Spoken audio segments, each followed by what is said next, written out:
हुकूमत किसके लिए है? जनता के लिए या धन पशुओं के लिए? सोचिए और तय कीजिए कि कौन सरकार आपकी है और कौन धन पशुओं की। अर्थशास्त्री थॉमस पिकेटी का research paper Indian income inequality from British Raj to billionaire Raj एक खतरनाक कहानी कहता है। साल 1922 देश के 1% लोगों के पास कुल संपत्ति का 22% संपत्ति जमा था। साल 1930 यह बढ़कर 30% हो गया। जनता भूखे नंगे कुपोषित हाहाकार मची थी। आज़ादी के बाद हालात बदले। साल 1980 शीर्ष 1% लोगों के पास देश की 6% संपत्ति जमा थी, यानी भारत में असमानता घटी। लेकिन अब देश फिर से पीछे लौट रहा है। साल 2017 देश के 1% लोगों के पास फिर से 22% संपत्ति जमा हो जाती है। साल 2019 यह बढ़कर 1% लोगों के पास फिर से करीब 30% संपत्ति जमा हो जाती है और ट्रेंड बता रहे हैं कि यह आंकड़ा और ऊपर गया है। साल 2025 भारत की टॉप 1% आबादी के पास देश की कुल संपत्ति का 40% संपत्ति जमा है। अगर यकीन नहीं होता तो ऑक्सफैम इंडिया की रिपोर्ट देखिए। रिपोर्ट कहती है कि भारत के लगभग 100 सबसे अमीर परिवारों के पास उतनी ही संपत्ति है जितनी देश की 55 करोड़ से ज़्यादा आबादी के पास। यह महज तुलनात्मक आंकड़े नहीं, यह चेतावनी है। लेकिन सरकार क्या कर रही है मालूम नहीं। यही सवाल थोड़ा सा पलट कर पूछते हैं कि सरकार क्या कर सकती है। ऑक्सफैम ही बता रहा है कि अगर भारत के शीर्ष अरबपतियों पर सिर्फ 1% संपत्ति कर लगाया जाए तो आयुष्मान भारत योजना लगभग 7 साल तक आराम से चलाई जा सकती है। लेकिन सवाल है, क्या ऐसा हुआ? अब कोरोना काल याद कीजिए, जब 84% भारतीयों की आय में गिरावट हुआ, नौकरियां गईं, छोटे कारोबार टूटे।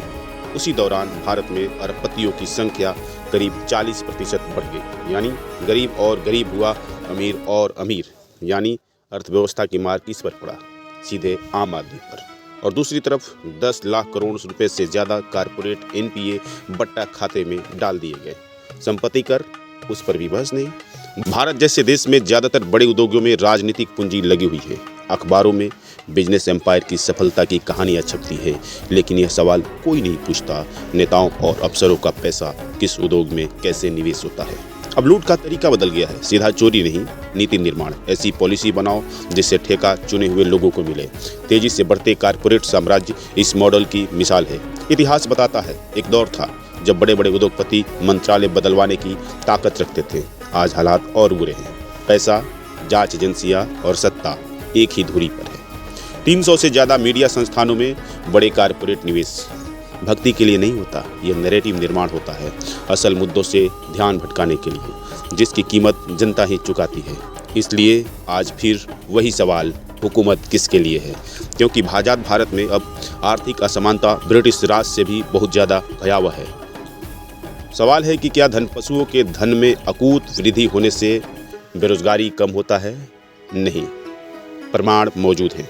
1970 से 1980 का दशक बेरोजगारी दर बेहद कम थी, 2 से 3%, क्योंकि तब भारत में पूंजीपतियों के पास जमा धन भी कम था। 1% लोगों के पास लगभग 6% भारत का संपत्ति था।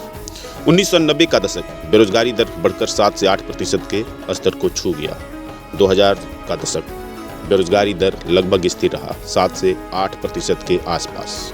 2010 का दशक बेरोजगारी दर कुछ हद तक 5 से 6% के बीच रहा। 2020 का दशक बेरोजगारी दर 7 से 8% या उससे अधिक तक पहुंच गई।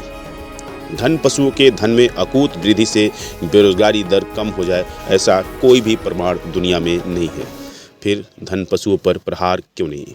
दुनिया जानती है, अक्सर ताकतवर शासकों की व्यक्तिगत संपत्ति उनके नाम पर नहीं होती, वह डमी सिस्टम में होती है। इतिहास इससे भरा पड़ा है। जब सत्ता और पूंजी एक छत के नीचे आ जाए तो 100 लोग 140 करोड़ लोगों को आर्थिक रूप से बंधक बना सकते हैं। सत्ता बदलती है, इतिहास पलटता है, तब नकाब उतरते हैं। लेकिन तब तक कीमत कौन चुकाता है? आम आदमी। कीमत आप चुका रहे हैं, आपको चुकाना होगा।